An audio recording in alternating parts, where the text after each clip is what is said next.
Isa ay pinatay gamit ang lethal injection at pagkatapos ay inalisan ng otak, isa ang lagbigti sa loob ng kulungan, isa ay pinatay gamit ang isang putok ng baril, isa ay napatay sa isang drive-by shooting at isa ay gumamit ng tagong patalim para wakasan ang kanyang buhay sa loob ng selda. Alamin natin kung paano nagtapos ang buhay ng 5 serial killer.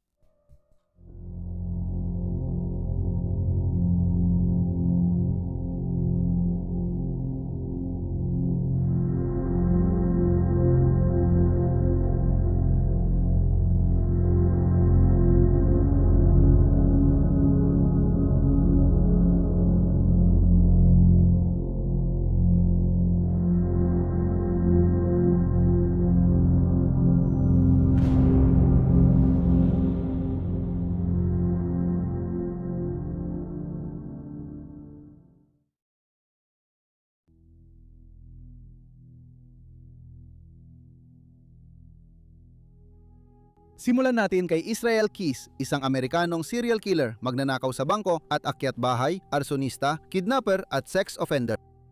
Nahuli siya at napatunayang nagkasala sa 3 pagpatay, pero pinaniniwala ang pumatay siya ng hindi bababa sa 11 at gumawa pa ng 12-12 ng iba pang krimen sa buong US mula nung huling bahagi ng dekada 90 hanggang Pebrero 2012. Isa siyang malupit, mapagplanong mamamatay tao na naglakbay sa iba't ibang lugar at pumili ng mga random na nadaanan niya. Maghihintay siya sa mga tahimik na lugar tulad ng park o sementeryo para walang makasaksi sa kanyang krimen. Kahit random ang pagpili niya ng biktima, maingat pa ring pinaplano ang mga biyahe niya para pumatay. Ibinabaon niya ang mga gamit sa pagpatay tulad ng baril, bala at chemical na panira ng bangkay. Kapag gusto niyang kumatay, huhukayin niya ito at lalayo para pumili ng biktima. Minsan pa nga, lumilipad siya mula Amerika papuntang Canada, Mexico at Belize. Sa biyahe niya, laging patay ang cellphone at cash ang bayad, kaya mahirap siyang mahanap. Pinopondohan niya ang kanyang mga biyahe sa pamamagitan ng pagnanakaw sa bangko. Nahuli si Keyes matapos niyang dukutin at pagkatapos ay patayin si Samantha Koenig, 18 mula sa isang coffee shop sa Anchorage, Alaska noong Pebrero 1, 2012. Sexual na inabuso niya si Samantha at pinatay kinabukasan, iniwang patay sa shed ng bahay habang nagbakasyon siya ng 2 linggo sa cruise kasama pamilya. Pagbalik niya, inalis niya ang bangkay ni Samantha mula sa shed, nilagyan ng makeup, tinahin ng nakabukas ang mga mata gamit ang fishing line at kinuhanan ng litrato si Samantha katabi ng 4 na araw ng kopya ng Anchorage Daily News na parang buhay pa. Matapos humingi ng $30,000 na pantubos sa pamilya ni Samantha na ang iba ay napunta sa account ni Koenig, pinira-piraso ni Keyes ang bangkay at itinapon sa Matasuka Lake, Hilaga ng Anchorage. Pagkatapos, dahil sa isang hindi pangkamaniwang pagkakamali, dinamit niya ang bank card ni Samantha para mag-withdraw ng pera sa mga ATM sa iba't ibang estado sa Amerika. Palagi siya nagbabalat kayo pero nahuli siya nang mahuli ng security camera ang inuupahan niyang sasakyan sa Arizona at siya ay naaresto. Naaresto si Keyes at dinala sa Alaska kung saan inamin niya ang krimen. Habang nakakulong, ibinahagi niya ang mga detalye ng iba pang krimeng ginawa niya at kalaunan ay naiugnay siya sa 3 pagpatay. Habang naghihintay ng paglilitis sa Anchorage Correctional Center, nakapagtago si Keyes na 34 na taong gulang ng talim ng labaha sa kabila ng mahigpit na seguridad at noong Disyembre, 2 ay hiniwa niya ang punso at sinubukang sakalin ang sarili. Natagpuan ang suicide note na pinamagatang An Ode to Murder, ngunit wala itong binanggit tungkol sa ibang posibleng biktima. Noong 2020 inilabas ng FBI ang mga guhit ng 11 bungo at isang pentagram na iginuhit sa dugo at nakita sa ilalim ng kama ni Keyes matapos siyang magpakamatay. May guhit na may pariralang We Are One sa ibaba. Ayon sa FBI, ang dami ng bungo ay nagpapakita ng kabuuang biktima niya. Isang nakakakilabot na wakas para sa isang napakasadistang mamamatay tao.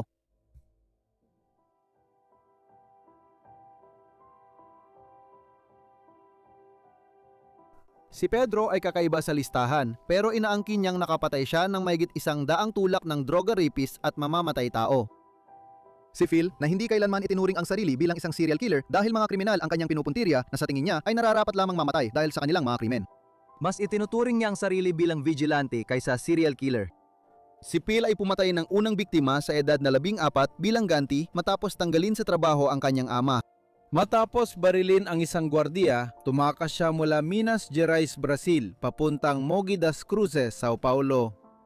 Doon ay nagpatuloy ang kanyang pagpatay, ngunit mga kilalang kriminal lamang ang kanyang pinupuntirya dahilan upang sumikat siya sa mga balita bilang isang vigilante na kilala bilang Lil PT Killer.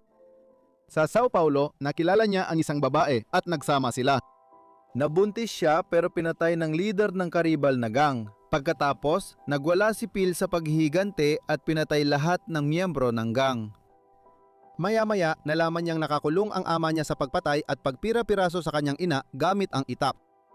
Hindi inaasahan, binisita niya ang kanyang ama sa kulungan at pinatay ito matapos saksakin ng 22 beses. Matapos ang pagpatay, sinasabing inalis niya ang puso nito at kinagat ang isang piraso nito. Noong ika-24 ng Mayo, 1973 sa edad na 18 taong gulang pa lamang, siya ay unang nakulong at hinatulan ng 100 at 26 na taon ngunit pinalaya noong 2007 kahit na nakapatay siya ng 47 na kapwa bilanggo habang nakakulong. Noong 2011 nakulong siya ng 8 taon ngunit pinalaya sa magandang asal noong Disyembre 10, 2018 matapos ang 7 taon. Pagkalaya niya, sinabi niyang nagretiro na siya bilang vigilante at nangakong di na muling gagawa ng krimen. Sa nakakagulat na hakbang, naging YouTuber siya gamit ang channel na Pedrinho X Matador. Sa channel na ito, nagkomento siya tungkol sa mga kasalukuyang krimen, nagkampanya kontra gang violence at nagturo sa publiko na huwag ipagmalaki ang krimen. Gayunpaman, siguro hindi mo talaga kayang pumatay ng ganoon karaming tao nang hindi nagkakaroon ng mga kaaway. Noong Marso 5, 2023 bandang alas 10 ng umaga, binaril at napatay si Rodriguez ng 2 lalaki mula sa sasakyan sa Mogidas Cruces at tumakas sila gamit pangalawang sasakyan. Hanggang ngayon, wala pang nahuhuling mga suspect. Andre Chikatilo. Si Andrei Chikatilo ay isang Ukrainian Soviet serial killer na kilala bilang The Butcher of Rostov, Rostov Ripper at Red Ripper, na nanakit, pumatay at nagmutila ng hindi bababa sa 52 kababaihan at bata mula 1,978 hanggang 1,990. Sa Russian SFSR, Ukrainian SSR at Uzbek SSR. Si Chikatilo, dating guro, may asawa at ama ng 2, ay unang pumatay noong Setyembre 1978 at 78 sa isang 9 na taong gulang na batang babae. Nagpatuloy siyang pumatay ng hindi bababa sa 50, 2 pang bata at matanda. Sa karamihan ng mga kaso, sinubukan niyang dukitin ang mga mata ng kanyang mga biktima. Inakit niya ang kanyang mga biktima gamit ang pangakong pera o candy kung mga bata ang biktima. Maraming taon bago na lamang iisang tao si Chikatilo ang may gawa ng mga pagpatay at nasayang ang maraming pagkakataon para siya'y mahuli. Sa isang pagkakataon, dahil sa sobrang brutal ng paraan ng pagpatay ni Chikatilo sa kanyang mga biktima, inakala ng pulisya na ang mga pagpatay ay gawa ng isang grupo na nag-aani ng mga organo para ibenta para sa transplant o kaya naman ay gawa ng isang satanikong kulto. Dahil ilang bangkay ng biktima ang natagpuan sa parehong linya ng tren sa Rostov Oblast noong 1970, tinutukan ng mga investigador ang mga lugar na ito para mahuli ang mamamatay tao. Noong Nobyembre, 6 pinatay at minutila ni Chikatilo ang 22 anyos na babae sa kagubatan malapit sa istasyon ng Don Don Leshkos. Matapos niyang patayin ito, bumalik siya sa plataporma ng tren kung saan napansin siya ng undercover na pulis na naguhugas ng kamay at muka at may damo at putik sa Amerikana. Pinag-check ng pulis ang papeles niya dahil kahina-hinala siya pero walang dahilan para arestuhin. Nang matagpuan ng bangkay ilang araw matapos, siya ay naiuugnay sa mga pagpatay. Si Chikatilo ay inaresto noong Nobyembre 20 matapos bantayan ng 6 na araw. Ilang araw pagkatapos, inamin niya ang 56 na pagpatay at itinuro pa niya sa pulis ang mga bangkay ng ilan sa hindi pa natatagpuan niyang biktima. Dinala siya sa pagliliti sa Rostov noong Abril 14, 1992 kinasuhan ng 53 pagpatay at 5 sexual na pag-atake laban sa mga menor de edad nung guro pa siya. Sa korte, si Chikatilo ay nakulong sa bakal na hawla sa sulok ng Silidukuman para protektahan siya laban sa pag-atake ng galit at hysterical na mga kamag-anak ng kanyang mga biktima. Noong Oktubre 15 hinatulan siya ng kamatayan at 86 na taong pagkakakulong matapos mapatunayang nagkasala sa 50, 2 pagpatay at 5 kasong sexual na pag-atake. Nang marinig niya ang kanyang hatol, sinipa ni Chikatilo ang kanyang upuan sa loob ng hawla at nagsimulang sumigaw ng mga pagmumura. Noong ika-14 ng Pebrero, 1974, dinala si Chikatilo mula sa kanyang selda sa death row papunta sa isang soundproof na kwarto sa Novokrasnypol na bilangguan at pinatay sa pamamagitan ng isang putok ng baril sa likod ng kanyang kanang tainga. Inilibing siya sa hindi markadong libingan sa sementeryo ng bilangguan.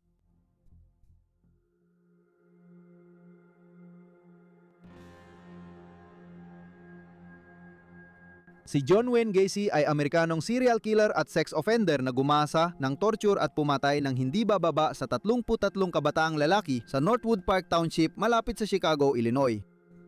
Tinaguri ang killer clown dahil sa kanyang clown performances. Bago matuklasan ang kanyang mga krimen, si Gacy ay isa sa pinaka-pinag-uusapang serial killer sa kasaysayan.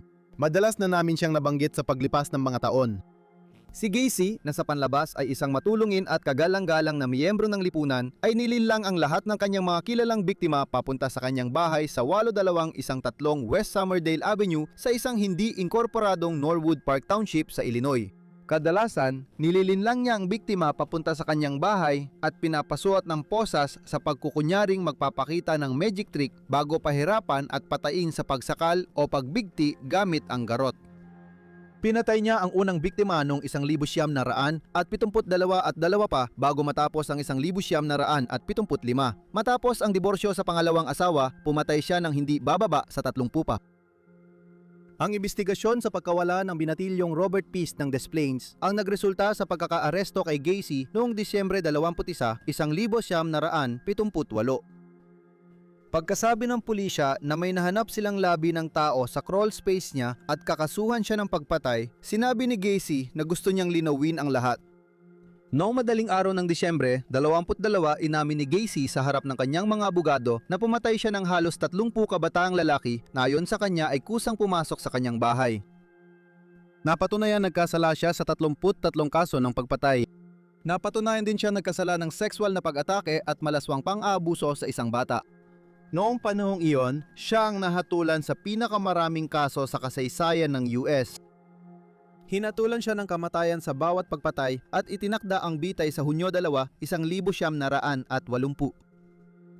Gugugol siya ng 14 na taon sa death row.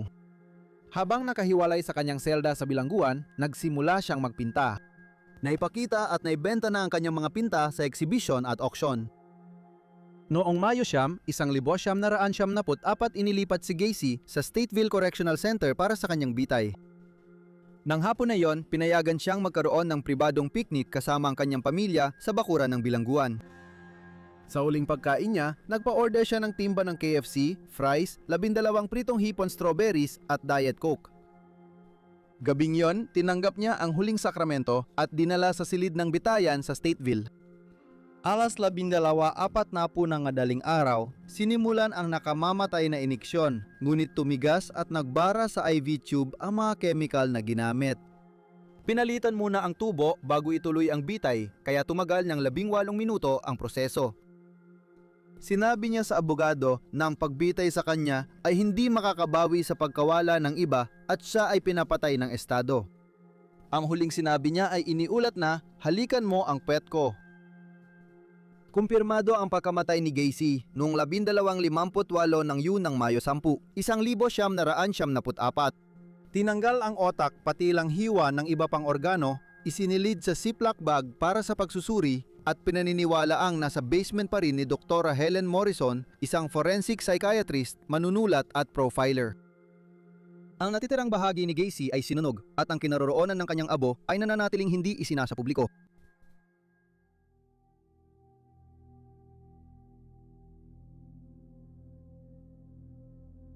Bata pa lang, kilala na si Frederick West mula Gloucestershire, England ng pulisya dahil sa maliliit na krimen at kasong sexual. Kalaunan, nauwi siya sa pagpatay at matapos niyang makilala si Rose, ang kanyang pangalawang asawa, lalong lumala ang sitwasyon.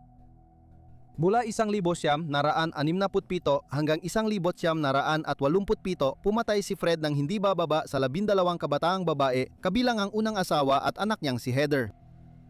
Karamihan sa mga pagpatay ay kasama si Rose, pero pumatay si Fred na hindi bababa sa 2 babae bago sila magkakilala. Matapos ang sunod-sunod na pagpatay, hiniwa-hiwa at inilibing ang mga bangkay sa bukirin, bakuran o sa Cromwell Street sa Gloucester, sa harden o ilalim ng silong. Kilala si Rose na pumatay sa anak-anakan ni Fred. Nagduda kay Fred at Rose matapos sabihin ng isa sa kanilang mga anak na babae, 13 taong gulang na si Luis, sa kanyang kaibigan na ilang beses siyang sexual na inabuso ng kanyang ama. Tinawagan ng nanay ng kaibigan ng pulis pero ibinaba ang kaso kay Fred dahil tumanggi tumestigo sa korte ang kanyang mga anak kasama si Luis. Bagamat nababahala ang mga pulis tungkol sa anak ng mag-asawa na si Heather na natuklasan nilang nawawala na mula pa noong 1987, pati na rin ang unang asawa ni Fred na si Rina at ang anak-anakan niyang si Charmaine. Noong Pebrero 23, 1974, dumating ang mga pulis sa 25 Cromwell Street at nalaman ang katotohanan matapos aminin ni Fred na pinatay at inilibing niya si Heather sa ilalim ng patio. Siyam na bangkay ang natagpuang nakalibing sa iba't ibang lugar sa Cromwell Street. Natagpuan ang anak-anakan ni Fred sa dating bahay nila sa Midland Road at 2 pang bangkay sa letterbox at fingerpost field sa Kemble, hangganan ng Gloucestershire at Herefordshire. Inaresto sina Fred at Rose noong Pebrero 25, 1974. Sa huli, inamin ni Fred na pumatay siya ng hanggang 30 tao at may 18 pang hindi pa natutuklasang biktima. Habang iniimbestigahan, prangka si Fred tungkol sa mga pagpatay kaya nagulat ang mga investigador. Ipinaliwanag ito ng isang psychologist dahil sa maraming taong pinahirapan at pinatay ni Fred sa loob ng maraming taon. Manhid na siya sa mga krimen niya, parang adiksyon na sa kanya. Kinasuhan si Fred ng 12 pagpatay at si Rose ng 9. Habang nakaditin, habang hinihintay ang paglilitis sa HM Prison Birmingham noong Enero 1, 1975, niluwagan ang bantay kay Fred laban sa pagpapakamatay at sa selda niya, kaya gumawa siya ng tali gamit ang kumot at mga tag na kinuha mula sa laundry bag ng bilangguan. Isinilo niya ang lubid sa leeg at ikinabit ito sa hawakan ng pinto at kawit ng bintana. Lumuhod siya at nagbigti. Nag-iwan siya ng suicide note na may guhit ng lapida sa ibaba. Nakasulat doon, sa mapagmahal na alaala, Fred West, Rose West. Magpahinga ka ng payapa kung saan walang anino ang bumabagsak. Sa ganap na kapayapaan, hinihintay niya si Rose, ang kanyang asawa. Mag-isang hinarap ni Rose ang korte at napatunayang nagkasala sa 10 pagpatay. Hinatulan siya ng hababuhay na kulong na walang parol at ngayon ay nasa HM Prison Newhall, West Yorkshire. Kahit binahatulan, si Fred West ay kilalang isa sa pinakamalupit na serial killer sa UK.